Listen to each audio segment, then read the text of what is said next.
It brings us great joy to be here with all of you today. It's June 10th, 2018, and I am here with my dear friend and soul brother, Matthew Stelzner. Hi, Jessica. So great to be here with you. It's a beautiful day here in San Francisco, and so nice to see you.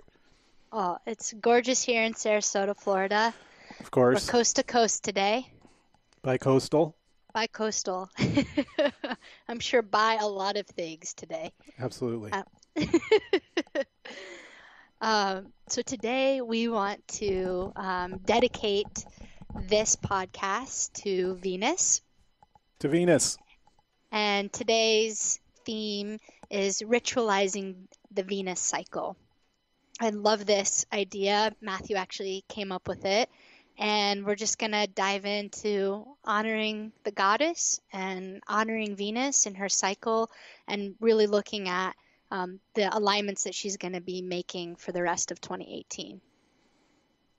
Yeah, I got excited to do this, Jessica, because I've been kind of paying attention to the beautiful Venus alignments we've been having recently, and then looking forward to the rest of the year, noticing that there's one potent Venus alignment after another really lasting through the end of the year. And partly this is because of the way in which Venus is going to go retrograde later this year. We'll look at the exact alignments.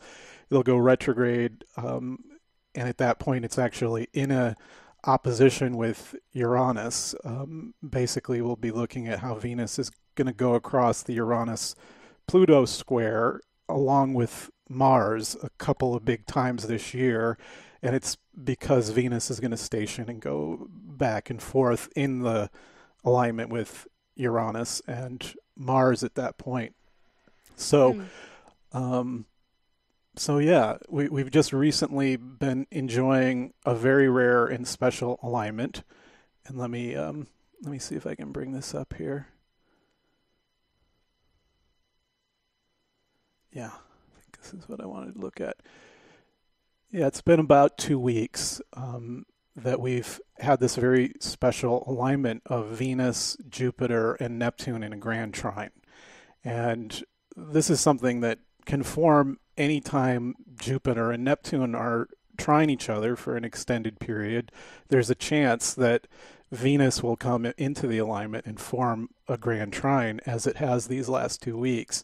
And you can see here Venus coming into the alignment around May 26th, and then it just gets super precise here as you get to about June 1st. You can see just a totally perfect grand trine within 1 degree of precision. And I'd say it's been operative since then and just starting to fade now here. But it's one thing I want to discuss with you, Jessica, is how I've been reflecting on this particular grand trine and how rare it is. I ended up looking back to see when the last time Venus was in this precise grand trine, and I had to keep looking and going back to each possible alignment of Jupiter trine Neptune to see if Venus happened to be in the right position when the Jupiter Neptune was close to exact. Did Venus go through the sweet spot? It's a kind of sweet spot that forms grand trines, and I think they're rarer than people might realize, a very precise grand trine. And in this case, it's quite rare. There was a close, it was almost a tight grand trine back in 2000, but it actually didn't get closer than 5 or 6 degrees, actually 6 degrees or so. And so I kept looking back, and it actually is the case that there wasn't something like this before or since 1967, in February of 1967. So here's Valentine's Day, 1967, and you can see Jupiter and Neptune, very tight trine. Actually in a very tight grand trine with Saturn in 67. And Venus came onto that grand trine. So that was the last time there was an equivalently potent Venus, Jupiter, Neptune grand trine. You, of course, get all kinds of other configurations of the three planets. It can be, Venus conjunct Jupiter, trine Neptune, which would be similar. But this particular alignment, a grand trine, has this kind of special magical quality, a little kind of bonus quality that I think there's a potential to ritualize it and to be engaged with it in a way where it really can have quite a potent impact on your life. And this is where I think things that are more rare can be thought of as having more power. And so you can engage with them in a way that has a greater potency to it. And so I've just been reflecting on this the last couple of weeks, that this very rare thing has come back, hasn't been there since 1967, which of course that was the summer of love, 1967. And here we are. It was Valentine's Day, 1967. You can imagine all the people going out to celebrate love that particular Valentine's Day, and it led right into the summer of love. And so I'm kind of thinking of this alignment that we're in currently as perhaps a kind of lead in to another big opening of the heart that might be available to everyone. And so why don't I just pause there for a moment and see if you want to respond before I continue here, Jessica. I really love where you're going with this. One thought that I had was, I wonder how many of our listeners were conceived during that 67 alignment, 51 years ago. I imagine there's quite a few. I know we get quite a bit of people that listen who were born at the end of the 60s. So that was just one thought that came into mind there. Yeah, absolutely. A whole wave of Summer of Love children that were born out of that grand trine. And I'm kind of thinking about that here too, that there's a kind of birthing energy to this, a birth of love, an awakening of love potential. And even though the tight grand trine has passed in a sense, I'm suggesting that we can ritualize this grand trine as something that is potent for this whole coming year in a way. It's just a big wave of Venus energy. And I think that's the best metaphor for it when you think of Jupiter trine Neptune. It's got this kind of big positive wave quality to it, where Jupiter is the large and the positive, and Neptune is the water, the wave. And so I think Jupiter trine Neptune, it's here all summer, really strongly. There's this special potential for catching a big wave of some positive sort, where you can align yourself with a kind of wave of hope. And so I'm suggesting that by tuning into this grand trine that we've just are coming out of here, and imagining that it's really operative this whole year, we can catch this big Venus wave and ride it and keep kind of what I'm going to suggest is these additional powerful Venus alignments that are coming right up through into December, really, of this year, are opportunities to kind of keep staying on the wave, keep staying on the Venus wave that is particularly strong and available to us all at this time, against the backdrop of everything else that's been happening. Of course, a lot of intense challenging things happening in the world, and we talked in our last episodes about the Saturn-Pluto conjunction. But I think by tuning into these Venus alignments this year, there's a way in which we can balance out some of the challenges of the Saturn-Pluto and kind of tune into the heart chakra energies of Venus, which when you have your heart open, you see things through a heart-opened perspective. You're experiencing your life through a heart-opened perspective, which is, of course, very different from experiencing challenging energies when your heart is more closed, whether that's closed to yourself or closed to life or closed to others. And so, yeah. Mm. I've been meditating a lot today around this place of coming from open-heartedness, and what keeps coming to me is this reflection on being centered. And when I ask myself, what does it mean for me to be in my center?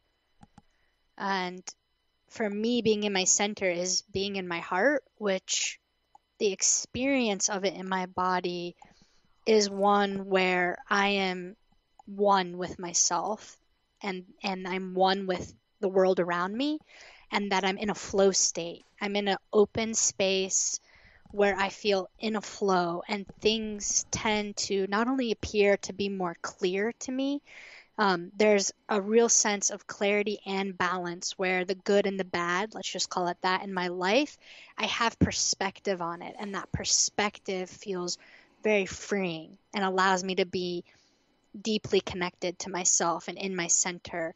And everything aligns for me. And what ends up happening is everything that I put my energy toward manifests with an ease. So that flow state allows an ease of being and an ease of moving through the world and things falling into place. There's a sense of grace. And so there's that sense of harmony between my being, my nature, and the nature around me. And so I think of being in that heart chakra place of Venus as one that's filled with grace and harmony, because there is that sense of serenity. There's a peacefulness inside of myself that then allows for a peacefulness in the way that I'm interacting with the world around me, whether that's people or events. And so I'm really tapping into what you're saying by thinking of it as being in my center, and then noticing the things that take me off of my center, and doing my best to maintain mindfulness and a presence, a watching witness that allows me to say, oh, look, I'm off my center. Oh, what got me off my center? And I like rewind back to the moment where like, that event, that conversation, that piece of news, I got off my center and my heart started to shut down. I started to feel fear, contraction, scared, alone. I'm losing my ability to think. I'm losing my ability to maintain perspective and faith. And so for me, it's about what are the practices that I can have in place when I get out of my center, knowing what are the things that bring me back to my heart and that open-heartedness to myself and the world around me. What was it you said right at the beginning? You were saying, what is it when I become centered? You were saying, I think you said that you become grounded, but then some other things. What was it again? The key items? When I come into my center, I'm in a flow state of consciousness where I'm one with myself and the environment around me, and I'm more easily able to manifest. There's an ease of being. There's a peacefulness. It's like things are effortless. Yeah, for me, that I totally relate. That's exactly what I'm doing. I think with my spiritual practice every day is basically what you're saying. Is I know what it feels like at this point in my life when I'm centered, when I'm in a flow state, and what I've come to is that it's a kind of daily discipline of being present with my energy so that I can bring it more and more up and open my heart. It's a kind of daily, hourly heart practice, really. And for me, the large way in which my own kind of personal mythology and cosmology at this point is thinking about this is this idea that many people are exploring in the world right now of Gaia going through some kind of ascension process, that there's a transformational process happening on the earth that has something to do, and you can choose your metaphor, whether it's like raising the vibration or a kind of kundalini awakening where you're the energy's moving more and more up into the heart chakra, or people talk about moving from fourth dimensional awareness to fifth dimensional heart-centered timeless awareness, or other people talk about it as moving from third density to fourth density, but a general idea of a transformation of consciousness that's happening on the world, and that every human being is participating in, because we're all part of Gaia. And there's a particularly strong invitation, I think, to all of us, and extra help, I would say, or this is the way that a lot of people are thinking about it, and I'm thinking about it, is that there's actually extra help available. It's easier in some ways to open our hearts than it has been before. That's not to say, when you're opening your heart, you're also having to clear whatever is there that's keeping the heart from fully opening. And so that means that you're going to engage with shadow material as the heart opens. So it's a daily discipline, I think, of being aware of whatever shadow material is coming to be processed and healed and transformed, while at the same time being engaged in a very deep self-love practice, self-love, other love, of course, as well. Yeah, I've experienced that very strong this past week in particular, transiting Venus right now in the skies in Cancer. It's at 26 degrees Cancer, and it's been in an opposition, it still is, to Pluto at 2021 Capricorn.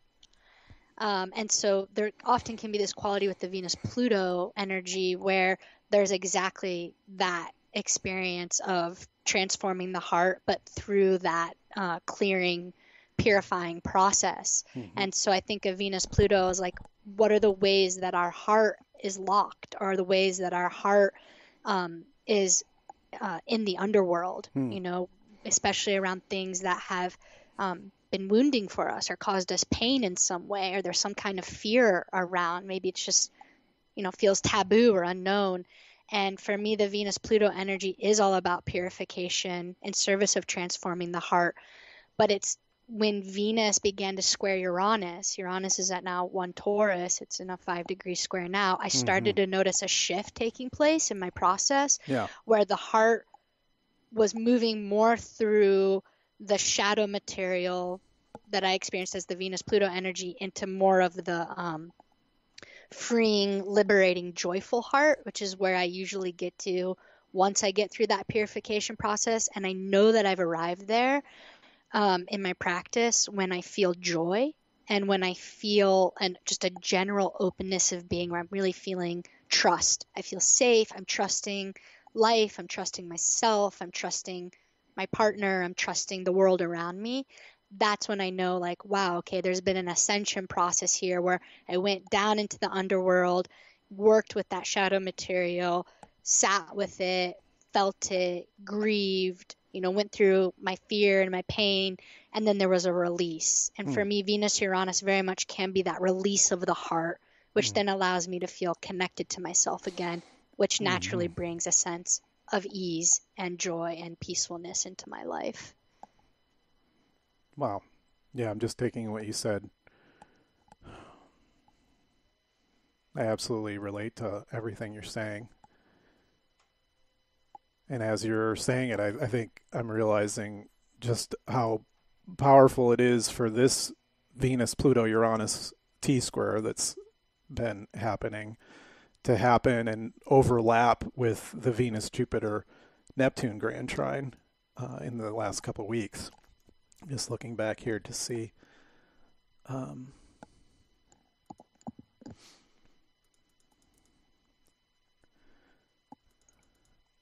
Basically, we had this very powerful kite formation. If you look back to, here's May 31st, Venus is in a tight opposition to Pluto and in tight grand trine with Venus-Jupiter, or with Jupiter-Neptune. And as Venus moves forward, it moves right into this tight opposition to Pluto, where it is now, and then moves into the square with Uranus. And you can see here that the thing that makes this year and these alignments more potent is the fact that both Mars is going to go retrograde and Venus is going to go retrograde, and they're going to be forming additional alignments that wouldn't ordinarily be there in the time length that we get here. And so maybe let me just show these alignments just to give you a big picture for what's happening. So we start with this grand trine. It leads right into the Venus-Uranus-Pluto T-square, but you can see it's also in this opposition to Mars. And so here at the beginning of these alignments we're going to go through, there's a Venus-Mars-Uranus T-square with Pluto in there. And you'll see throughout the year there's going to be additional alignments with Venus, Mars, and Uranus leading into the fall. So here we have it starting. And let's see the next. One thing I want to point out is that another thing that's operative is we're at the tail end of the Jupiter-Uranus opposition. The last alignment when it gets back within 15 degrees, but it gets, back to 11, 12 degrees here in June and July. And Venus is lining up with that. So it's really a Venus, Mars, Uranus, Jupiter grand cross that's coming in here in June, where Jupiter is 11 degrees opposite Uranus, and then Mars forms an exact opposition, and they basically go back and forth across the Jupiter-Uranus. Yeah, when I hear that alignment, the first phrase that comes to me is things are about to change. Yeah. There's a lot of change energy. A lot of change energy that might be happening in the areas that Venus relates to. There might be a real change of heart, they say, a real awakening of the heart, significant changes, awakenings, liberations in the area of your romantic life is one possibility, but really in any relationship. And so I think it's a really good year to be focusing on relationship, to be focusing on your love relationships, your intimate relationships, and really being willing to explore that area and be open to new possibilities in your intimate life. And the key thing with Uranus is it has to do with surprises, and so it's like an invitation this year to be surprised by love, to be surprised by new possibilities of intimacy and pleasure and love. And of course, we'll talk about how this means that it's a great year to be exploring art, dance, and music. The possibility for really big healing experiences there is great. So just coming back to this alignment here, so it's this Grand Cross that we're heading into as we get, let's just see here.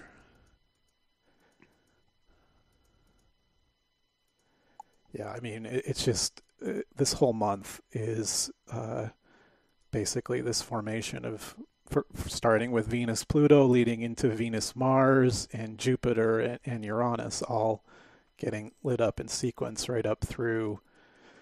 Let's just see how, if we go forward here. It moves off in early July. But then look what comes in next. There's another very rare thing that comes right after this super rare Grand Cross, which follows a super rare Grand Trine, and we go right into another exact Grand Trine, this time lighting up the long-term Saturn trine Uranus that's also kind of moving into an exact formation here. We've had Saturn trine Uranus for a while. This is the last time it'll be this precise, within just 3 or 4 degrees, and Venus comes onto that Grand Trine around July 6th. So think 4th of July as the entering of another energy, I think it's just worth making note of it now and coming back to it. But this grand trine is very different from the grand cross energy that's right before it. And I think it's a really helpful balancing energy, because there could be certainly some shadow formulations of Jupiter, Uranus, Venus, Mars, Grand Cross, and Venus trine Uranus, Grand trine Venus is actually like a perfect corrective for those shadows because of the harmony of the Saturn Uranus grounding some of what otherwise could be a too strong of a Uranus rebel kind of energy, or other kinds of possibilities there as well. And so this grand trine is basically like from July 6th to July 20th. That leads right into a Venus-Neptune opposition. You don't have to focus on that, but that's another special alignment that comes in. And then basically this leads into a period where it's not quite as dramatic, but it picks back up towards the end of August. And at that point, Venus comes back into another T-square with Uranus, Mars, and Pluto, starting around, starting around August 19th, let's say. Venus starts to square Pluto, and then it moves into the T-square with Mars and Uranus. And here's where the Venus retrograde really comes into play. So basically, by the time you get into September, Venus is in the exact T-square with Mars and Uranus. And then Venus retrogrades while it's still in that T-square. So you get this very long, slow-moving Venus, Mars, Uranus T-square that then just becomes a long-lasting Venus-Uranus opposition that lasts, goes through October. Like Venus retrogrades until mid-November. And when it stations, it's square Pluto and opposite Uranus. And it basically stays opposite Uranus until at mid-December. So this is the overall framework of what we're talking about here, is basically a sequence of 3 or 4 really big alignments. Basically, the Venus-Jupiter-Neptune Grand Trine leading into what's happening now, the Venus-Pluto-Uranus T-square, and that leads into a Venus-Saturn. Well, it leads into the alignment with Jupiter also being strong, the Grand Cross, and then the Grand Trine, Venus-Saturn-Uranus Grand Trine, and then this long Venus-Uranus-Pluto T-square that comes again mid-August. So that's the kind of big overview.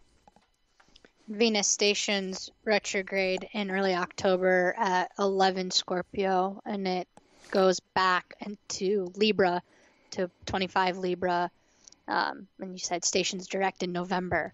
So a lot of activation this fall in early Scorpio, late Libra, as far as the Venus movement happens, which I always find that interesting when she goes retrograde, beginning in one sign, Scorpio, the depths of the water, into Libra, air. Venus rules Libra. So I just also think that that's interesting. There's this kind of even a movement from more of the Plutonic energy of Scorpio into the Venusian energy of Libra there, which specifically relates to relationships, romantic relationships, friendships, business partnerships. So a real kind of reviewing and rethinking and revisioning and turning over everything relating to Venus. It sounds like really for this whole year of the Summer of Love, 51st anniversary, but really this fall, there's going to be a kind of ta-dum moment that really happens. It sounds like just from October into the end of the year in December, especially as she really continues to light up the Uranus square Pluto. And so right now is a bit of a preview, I think, of that Right. process, because we're in Right. that alignment right now, and we have been over the last week, in particular, last couple of weeks. And so I think that there's been a pretty powerful activation of Venus in the Uranus square Pluto that then we might see the kind of carry through and next instantiation of what is being seeded and happening right now in the fall. I think that's what I'm generally suggesting, is that we can think about ritualizing this whole coming time period, and maybe going back in our imaginations a couple weeks now, or by the time this video gets out, a couple and a half weeks before the video comes out, and just imagining that there's this wave that's come, a very rare wave of heart chakra energy that hasn't been operative in this exact way since 1967, and that this wave can carry us through this whole year, in a sense, in our imaginations. And if we think about these big alignments that are happening in sequence and the potential that's there for a kind of year of deep transformations in the areas that Venus relates to, deep transformations, powerful awakenings, really major changes and liberations that are possible, experiences of freedom and awakening in the area of love and intimacy and music and dance, the arts. The potential for bringing Venus into your life in a way that is radically transformational, which I think is a Pluto-Uranus kind of thing, radical transformation.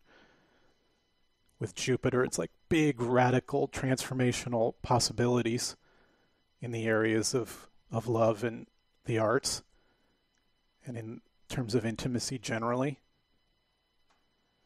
And yet, these kind of particular versions of alignments with Venus that each have their different gifts, coming out of the grand trine here, it's like there's a special possibility for a kind of spiritual heart opening that really informs the whole time period that we're moving into here. So it's worth reflecting on. Has your heart opened in a big way in the last weeks? Can you sense a way that your heart has been opening, and can you tune into what's helped it open? What are the circumstances, the settings that have helped your heart open? And how can you think about, like Jessica, you were saying, how do you think about every day doing the work that keeps the heart open, or where you come back into that flow state and are able to live from a kind of heart opened awareness?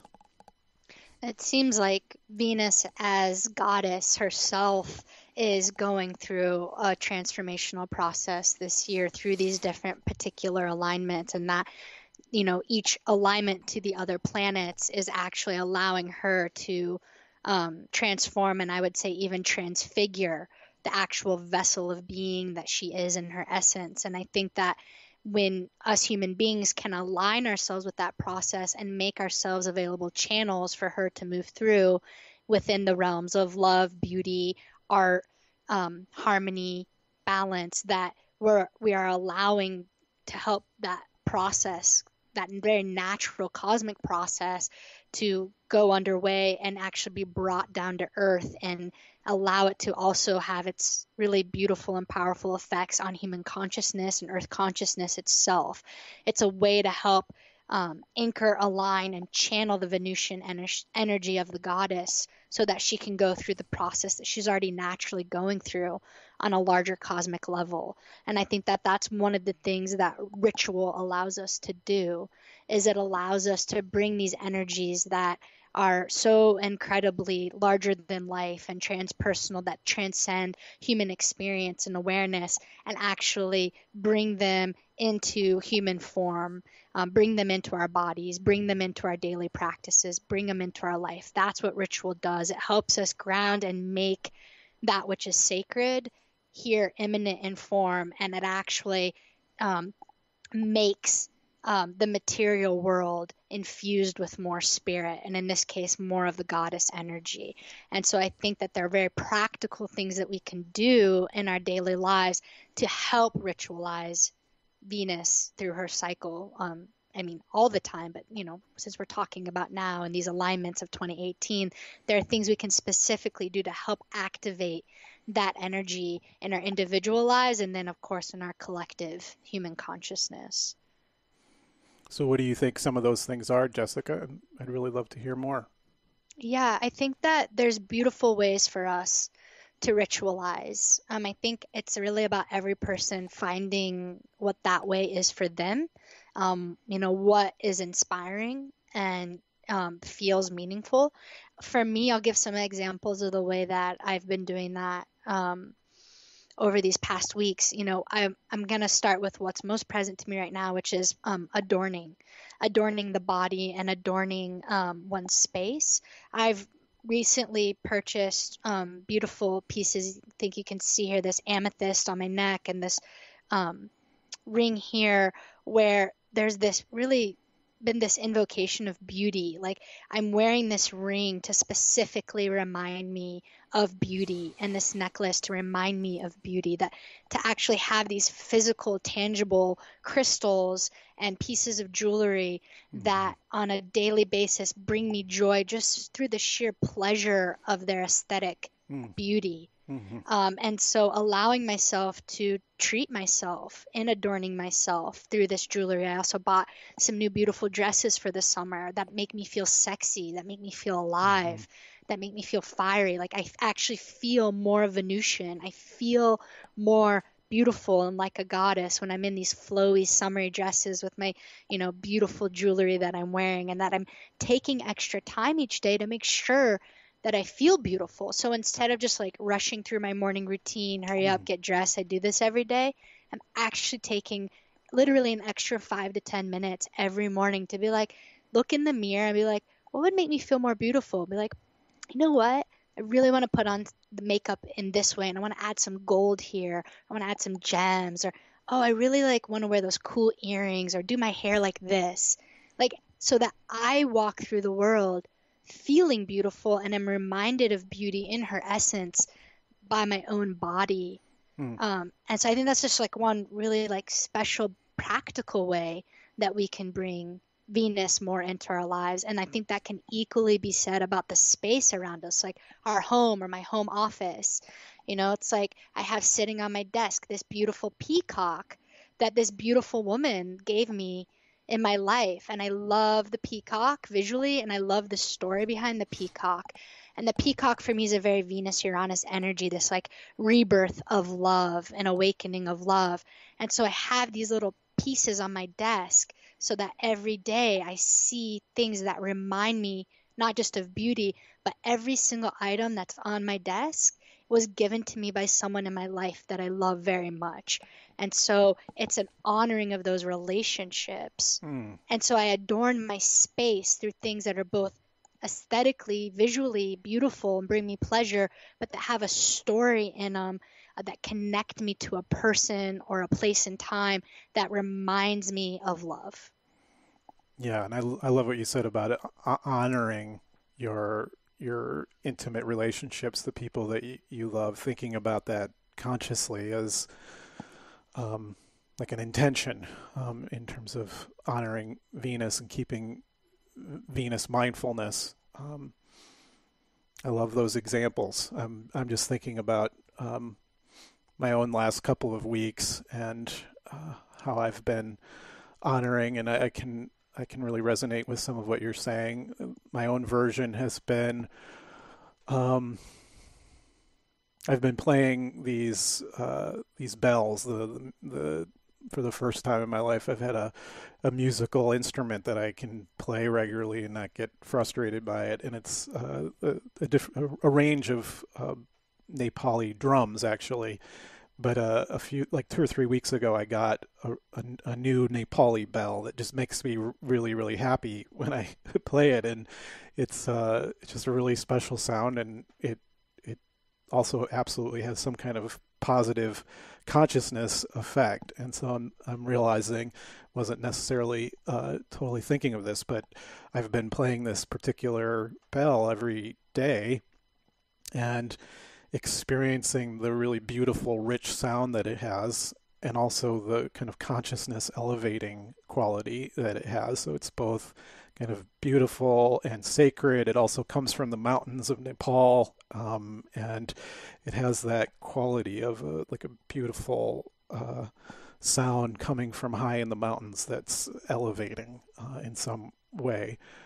But it's also been happening the last week. I've been kind of continuing to transform my workspace, and I'm making it more and more beautiful, as you're saying. Like I've been very conscious of how do I want to make this space like the most pleasurable, perfect space for my own kind of daily heart opening, because I go into my office each morning.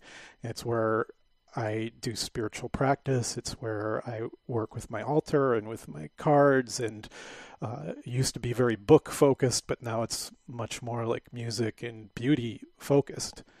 So it's been, the office has moved from a Mercury place to where it was especially kind of over dominated by books, to now being much more this source of beauty and pleasure. Like I go into the office to experience pleasure. I also work with my clients there, and as I'm thinking about it, the last couple of weeks under this energy, I've had like really special astrology readings, readings with my clients that were just very pleasurable to be in those readings with these clients, but definitely heart opening for me, and I think for the client. But the thing that stands out the most is just how much I've had pleasure in these intimate dialogues with people the last couple of weeks, and it has felt like a kind of flowering of a certain way of working with people, a certain style that I've had growing with my practice in the last year, but it felt like it kind of came together in the last couple of weeks, and definitely a strong energy of just pleasure and heart-opened connection. And so, yeah, just pausing for a second here. Yeah. Love to Is hear it all any, right? yeah, Is it all right please. if I I'd flow love off for you to, that? yeah, I'd love for you to flow off of that. Yeah, I've really been feeling that as well in my practice with my clients. Like, first, how much love I have for all of them. Like, just really like they're in my heart. Like, wow, like so much love. And for me, so much love and respect and gratitude for being able to be on their transformative journeys with them through their heart and through their relationships. But also that piece around the Jupiter, Venus, Neptune, like Jupiter specifically relating to ritual, Neptune spiritual, spirituality, spiritual practices. And so for me, it's like, how do we ritualize relationship? And the way that I do that with my clients is, yes, meeting with them, my psychotherapy practice, meeting with them every week, but I ritualize the space by opening and closing each day's worth of work through prayer and through really calling in guides and helpers from the non-physical realm, these beings who are there to help in the ascension process, that are on call right now to help us open up and grow in our love. And I call on those beings, and I call on those beings in service of the work that I'm doing with these people, that are opening their hearts in the process of purifying their hearts with me in psychotherapy. And so, I'll do ritual at the beginning and ending of each day so that the space feels that much more intentional and sacred. And another way on a personal level that I am ritualizing relationship more is writing love letters, thinking about people that I love and taking time to write handwritten notes. I've really gotten into that this year, where I'll go to the bookstore and I'll pick out my favorite cards that I feel look the most beautiful. And then I go home and I meditate on the card and I say, who does this card want to be sent to?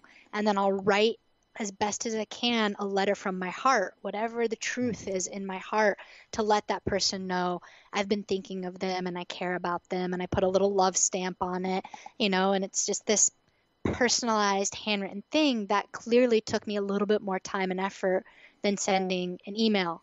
Mm-hmm. And so I'm wanting to really ritualize love in my life and letting the people know that I love and that have impacted me, that I care about them and I think about them and that they have influenced my life, and I want them to know that. So taking the time to really express and show love has been very important for me, particularly over these last couple of weeks. That's really great. I'm just thinking as you say it, how I mean, there's a lot of different elements to that. I love that you're bringing in this idea that the Jupiter trine Neptune itself is about ritual, and the potential for Jupiter has to do with expansion, and Neptune is our sense of the spiritual realm.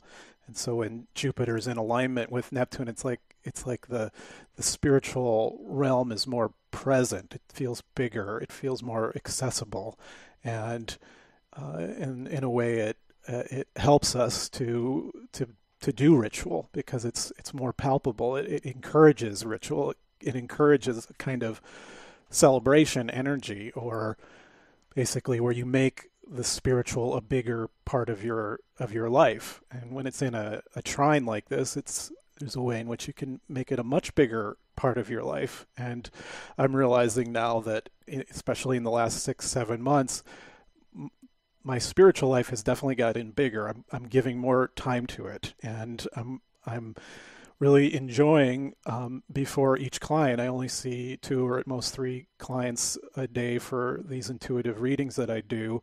And I'm just loving taking a lot of time to do spiritual practice before each reading to see how can I maximize what's possible here in terms of how I show up in a big open-hearted way. So I do a couple of hours of work with my altar and with the bells and with my other practices, and it seems to me that I'm going through a process of trying to elevate my energy to the point where my heart opens and I kind of step outside of ordinary time and space so I can enter into that place of timelessness with my client. And I'm seeing how these last few weeks, it's kind of like that has really flowered, where I'm like really appreciating. There's been a kind of a payoff in my life for putting more energy into this process of trying to keep my heart open, giving time to opening my heart and expanding my heart in terms of how much I'm able to give to my clients too. Like taking this extra time and really doing sacred practice before each session. I always have done that, but it's like it's expanded, and as it is expanded, I'm just so grateful. I'm like, wow, this is so much richer. This is what's possible if you really put your intention on the sacred and on the heart. I mean, for me, as a Venus Saturn person, one of the greatest ways to express love is through giving time. I think so much of what love is showing that we care. And by putting time and energy into something, it shows, hey, I really care. This matters to me. I value this. This is important to me. And the more time we put into something, especially when it's coming from that loving, sacred place, the more love we are really infusing into whatever it is we're focusing our energy onto. And so I think that's a beautiful way to ritualize Venus, is really like, what is it that you love, and giving time to that, whether that's, working with your clients, practicing tarot, practicing astrology, playing music, spending time with loved ones, giving time as an act of love. I just finished reading A Wrinkle in Time. Yeah. And at one point in the book, time is described as a material substance. And I often will say that I think time is a key ingredient. And when I think of time as a material substance, I know what that means now, that it's a key ingredient in making or manifesting whatever it is we're trying to create in our life. It's like, yeah, time is a substance. And when we treat it as a substance, it becomes an essential part of whatever it is we're concocting or creating in the world. And Yes. so the more time we're able to give something, for me, that's synonymous with love. The more love we're giving it, the more care we're giving it. Yeah. And it's a resource. Time is Mm-hmm. a limited resource in a sense, unless we figure out how to live forever. We've got a limited resource of time, this incarnation here in the third dimension.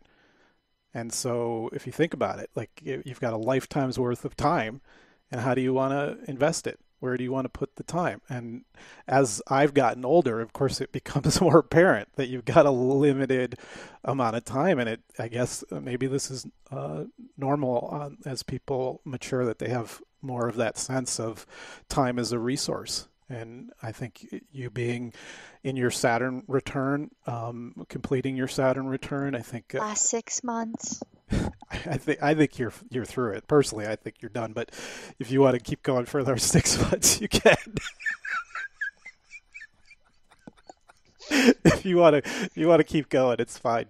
I think you've completed your Saturn I return. have some comments about that, but this probably is not the moment. Okay, so yeah, but I think as we age, you have more and more of a sense of that, and you become more careful and more mindful of where you're devoting your time and where you don't want to devote it anymore. And I think this is definitely relevant, as you're saying, when it comes to love and intimacy and the kinds of pleasure that are available. And maybe it's worth thinking about Venus and the spectrum of pleasures that are possible with the other planets. Right now with Pluto, there is a potential for really deep pleasures, deep satisfying pleasures. I think that's one of the gifts of a Venus-Pluto alignment. Deep, satisfying, transformational, primal pleasures. With Saturn, it's more, what would you say? Strong pleasures, stable pleasures, mature pleasures. What's your Material pleasures. material pleasures?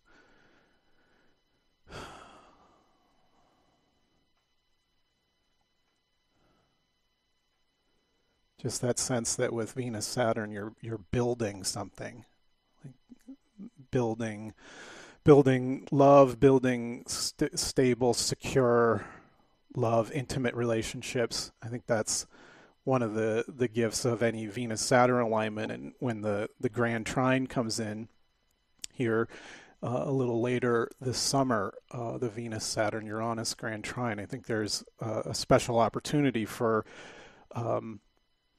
coming into balance in terms of the difference between Saturn and Uranus, where Venus Saturn is more this kind of building love, giving time to love, giving commitment to love, and through that process creating stronger, more stable love that can, where you can sustain the intimacy, or you can sustain the pleasure in a way that's grounded and sustainable. So that's one thing to reflect on, how Venus Saturn is more oriented towards grounded, sustainable love and pleasure and intimacy. With Venus Pluto, it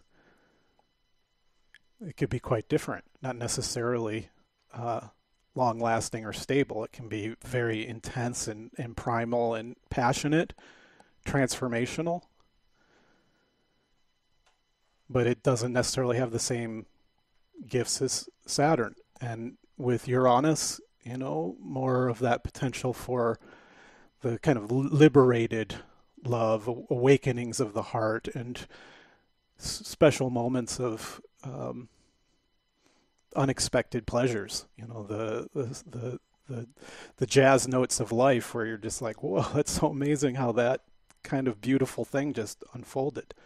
The thing with Venus Uranus is it can be sometimes short-lived, like a short, exciting energy that doesn't necessarily get grounded or brought down to earth or worked with.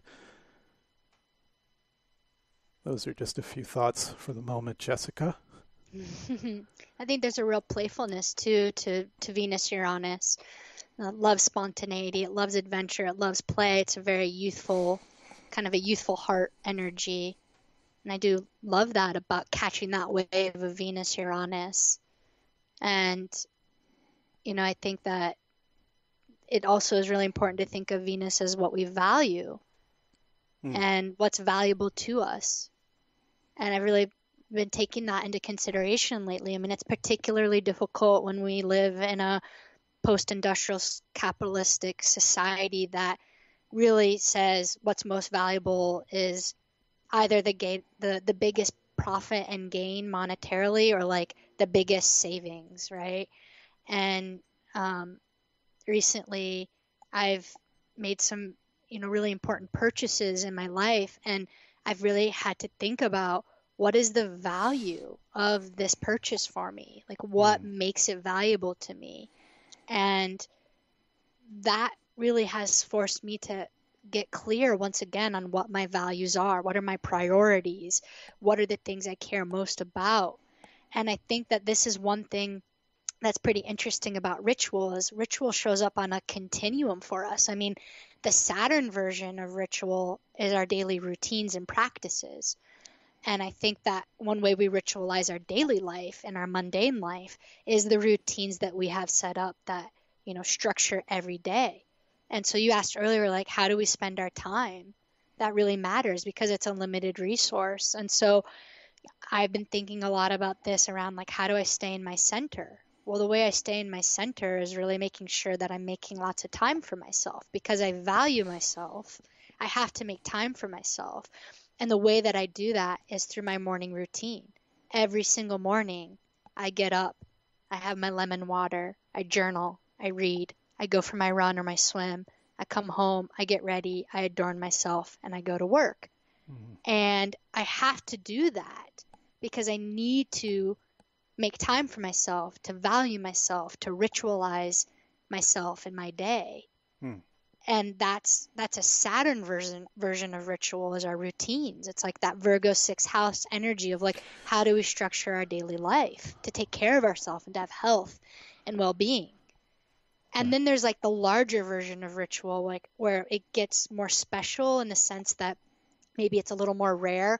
Like, oh, we're going to do this big ritual where, we really want to invoke some kind of energy. And so we're going to take 30 minutes or an hour and play some music and say some chants and do some prayers and like really call in something that we're wanting to manifest in our life. And that's like a big Jupiterian ritual that we're doing that's really expansive. Maybe we're entering into a more expanded state of consciousness to access these things that are more out of our usual temporal spatial reality that we occupy on most days. And so for me, rituals on a continuum, I think that all the world is a stage. It's like all of our life is just one big ritual. I think of every incarnation as just one big ritual, and how we live our life is our offering to the divine. The whole thing is a ritual. And so for me, I want to have little rituals. I want to have big rituals. I want every day to be a ritual. Yes. And like really honoring and as best as I can that is how I want to live my life. That's a way of being for me, is that life is a ritual. Absolutely. And I think astrology is a natural practice to gravitate towards if you're wanting to live every day as a ritual honoring of higher energies, higher self.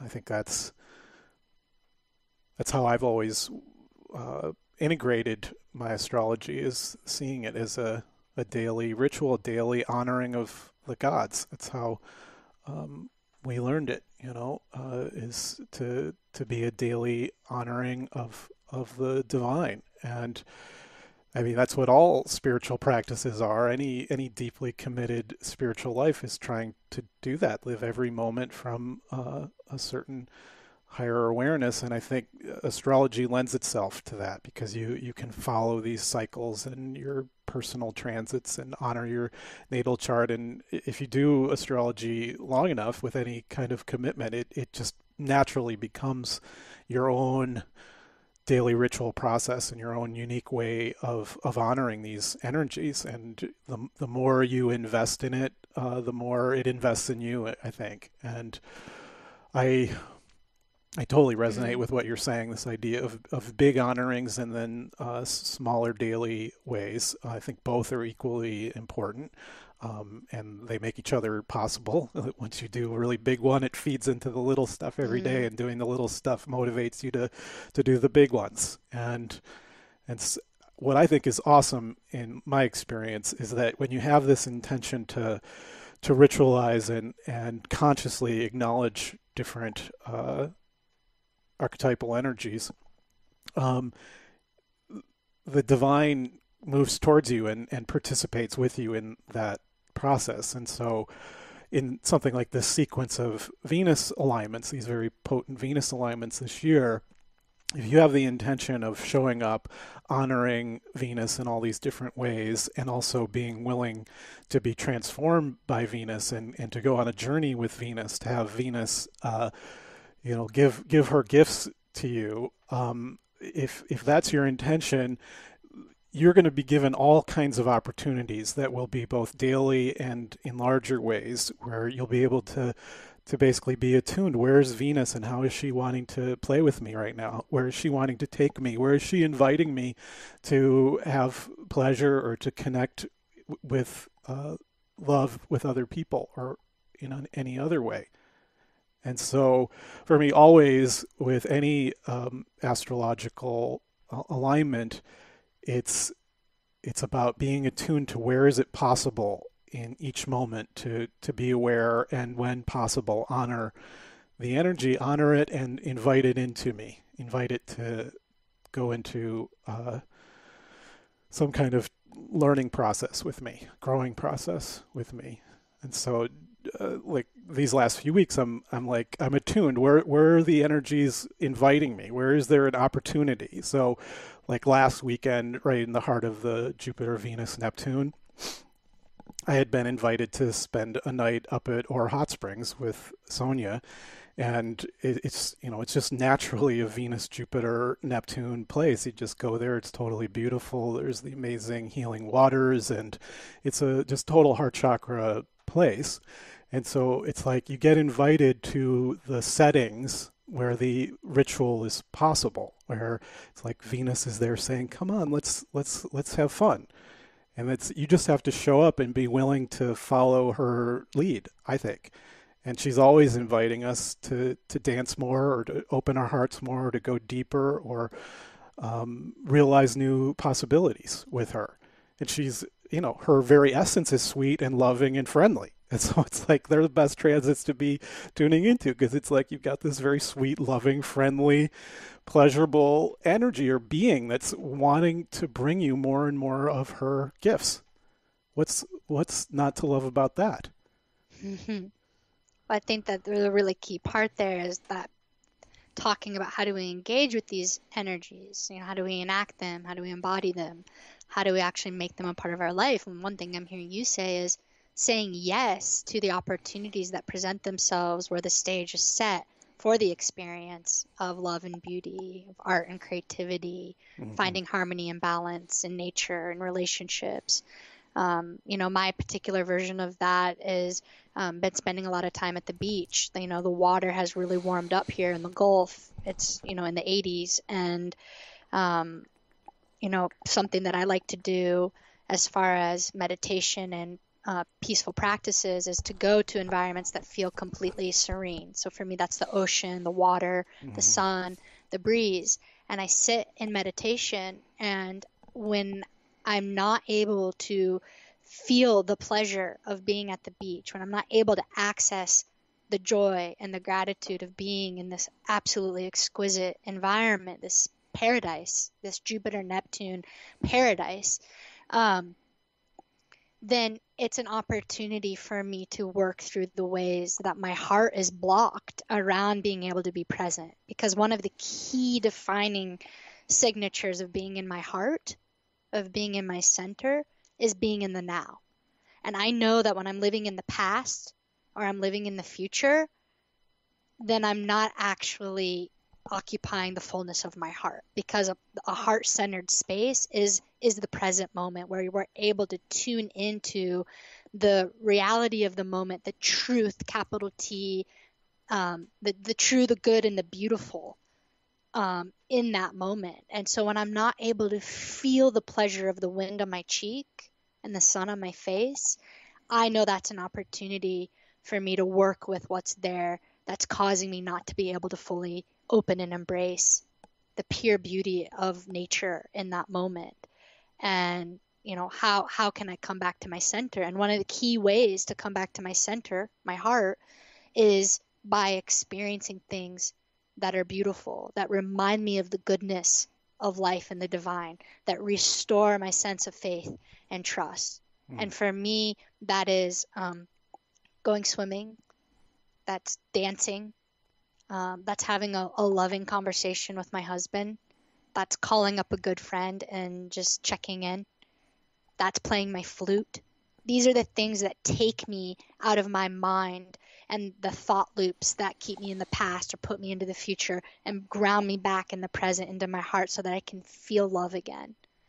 And I think that that's another way we can ritualize, is just like, what is it that I can do to resource myself to come back into my heart?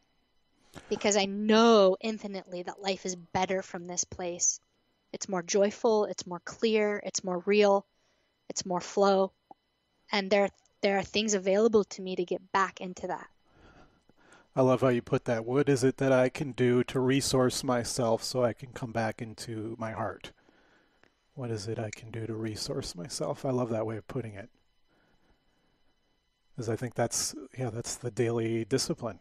That's the daily discipline, is what do I need to do to take care of myself? What parts of myself are not being cared for enough?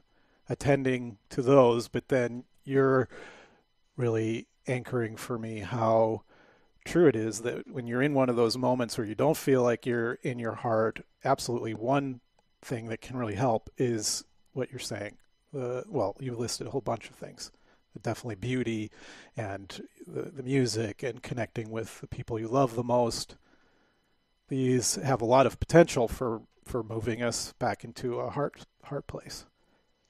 And I think that as a Venus-Saturn person, that one thing I'm really owning here in the last bit of my Saturn return, debatable whether it's over or not, is how much that is my choice. It's my choice, and it's my responsibility to be in my heart space. That when I get thrown off, like we all do, right? I mean, 2 days ago I got thrown out. I was in a really good stretch for me is a week of being in my heart, where I just feel trusting and faithful, like 24/7 for 7 days. Like there'll be little moments where I'll go, just little blips, right? But they're blips. And honestly, that's the longest I've ever made it in my adult life. And then what happens? Is a week. And then so like 48 hours. How long does it take once you've whatever? It depends. It depends on how intense getting knocked out of my center is. So 48 hours ago, like at this point it's longer than that, but a couple of days ago I got thrown out of my center, and it literally took me 2 days to get back. And I was aware the entire time that I was not in my center. So that was a huge step. I think the biggest piece is just being aware, like, am I in my heart or not? Right. And I knew I wasn't. And I was doing everything I could to resource myself.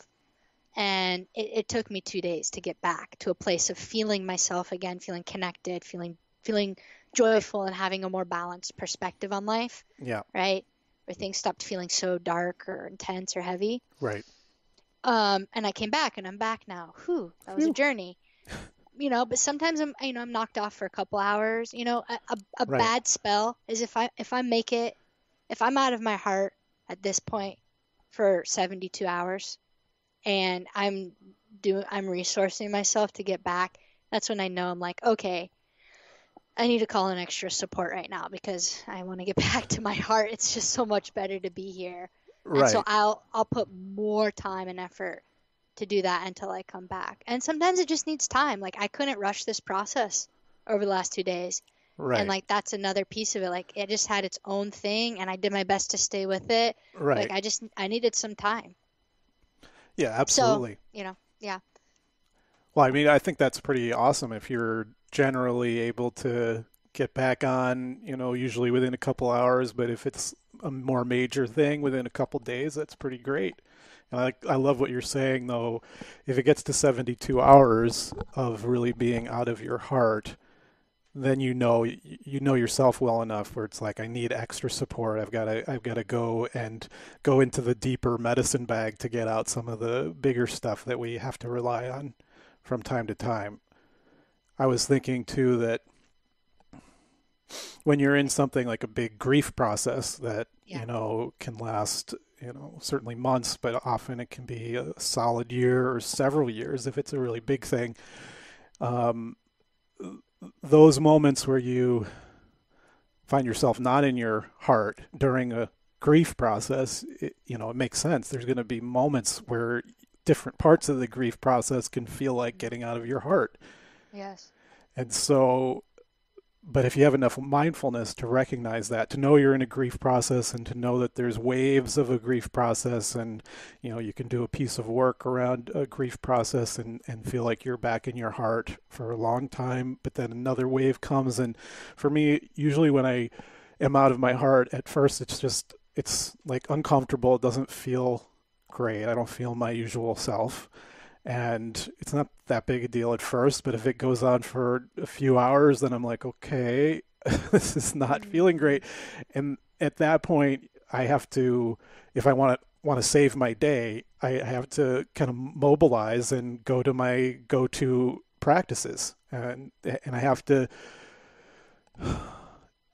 usually I have to mobilize somehow. I got to get my energy raised to just even know what's going on. Raising my energy through, whether it's yoga or going for a walk or playing music or listening to music. Getting the energy up, usually for me, it really helps. And then at some point, it's like, usually I have to drop into my emotional realm. I have to feel something, and usually it's something I am resisting feeling. That's what's keeping me out of my heart. I'm somehow not wanting to feel something, and so I'm split off from myself because I'm not wanting to be with part of myself. But if I'm willing to stay with the discomfort and be willing to feel into it and go deep into the emotion, usually things start moving. And if I stay with the feelings, I'll move back into the heart space, even a much more open heart space than usual, by attending to, in this case, a deep emotional place. But it's not always that, obviously, that's getting you out of your heart center. It could just be that you're depriving yourself anorexically from pleasure in your life somehow. And if you're aware of that, then it's like you really have to consciously have that intention, like you're saying, like a really clear, disciplined intention to bring pleasure and beauty into your life every day.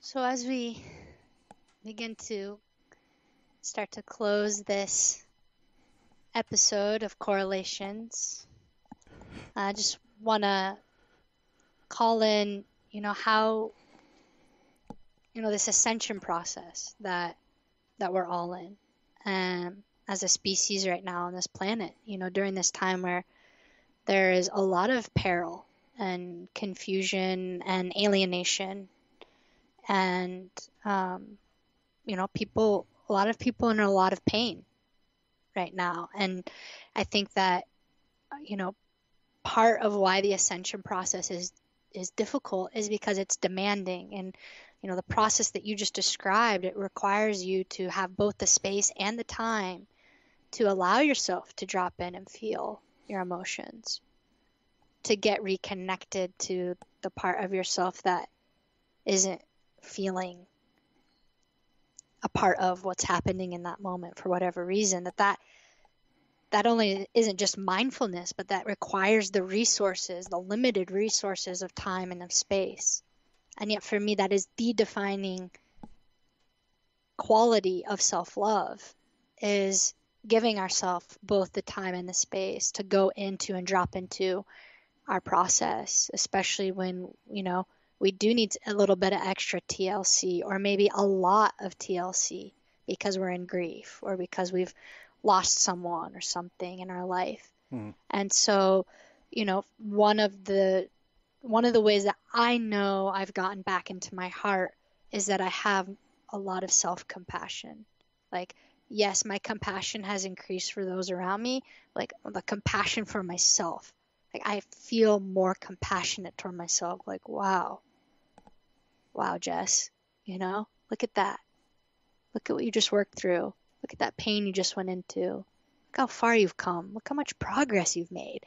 And letting part of the ritual be a celebration, a celebrating of my growth, a celebrating of the ways that I've done the work, or I've, expanded, grown into something. And so I think that that's also a really important part of this ascension process, is as much as it is to tending to our pain and sorrows, it's celebrating how far we've come, treating ourselves, being, extra kind to ourselves. Specifically, having parties, attending parties, throwing parties, vacations. Everybody got their vacation time lined up.